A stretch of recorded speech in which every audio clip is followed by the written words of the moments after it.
Your favorite message from your book, 140 Simple Messages to Guide Emerging Leaders. My favorite message is probably, I don't know, probably the last message. You're going to make me get my own book now because I don't remember all my messages anymore. Oh, you know what? The one I probably quote the most, I think this one is probably my mantra for life. Being an emerging leader does not mean you're not already a leader. You are a leader. You have potential for even greater leadership capacity.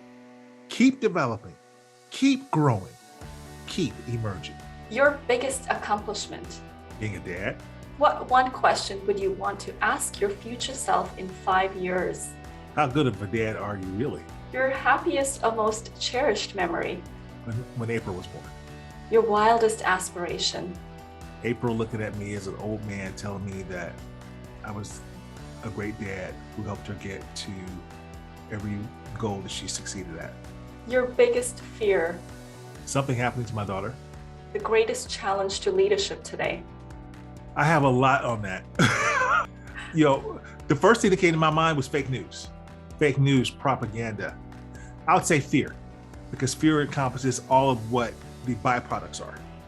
The best advice you ever received. You can't be the world's best kept secret. So I went from being a very private person who's very guarded to being a lot more public.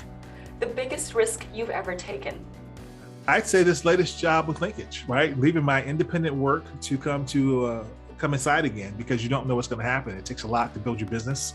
And when you build your business and now you start to tell people I'm not independent anymore, I'm going to work for someone else, that's a risk. Fortunately, so far, it's been just an amazing risk that has turned out immensely well. A behavior or habit that you think may be holding you back. Perfectionism. If you were to write a book about your life, what would the title be? Perfectionist.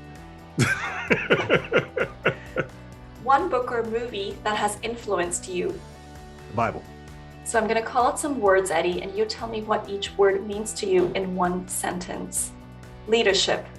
Leadership is the essence of everything in life. Home, family, work, community, church. Leadership is everything. Culture. Where we grow, where we learn, where we love. Parenting. How we nurture our soul and those of others. Politics. It's something that divides people who would probably love each other otherwise. Coach. Someone who we need more of in the world. We need someone to help us see what we can't see in ourselves. So every coach needs a coach, but I think everybody in the world, if we can, needs someone who can have that person help them get to the next level. Wisdom. The ability to use knowledge. And so we should always pursue wisdom. Success. Is defined differently by everyone, and success takes on different meanings throughout life. My answer to what is success to Eddie Turner would have been very different 14 months ago. My whole definition of success has been rewritten by becoming a father. What is your current definition? To have the most productive member of society in the world be April Turner.